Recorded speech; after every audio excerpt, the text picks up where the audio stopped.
Gising na pala ang anak sa mayaman. Mabuti nagising pa kayo. Tanghali na naman ang bangon ninyo. Kay nababad na naman ang mga mata ninyo. Sa kakasilpo ninyo. Napakasarap talaga ng mga buhay ninyo.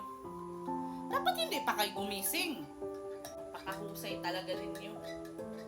Pagkagising ninyo, lalamon na lang kayo. Tapos ngayon maghahanap na ng kakainin.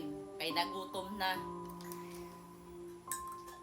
Sarap talaga ng buhay ninyo. Kain, tulog, cellphone, lakwatsa. Paghusayan ninyo yung estilo ninyo. Pagkagising, tutunganga. Oh, ba't nagtunganga ka pa? Hindi ka pa kakain? Senyora, kain na. Kaya kawawa ka naman kung magutom ka dyan. Nakakahiya.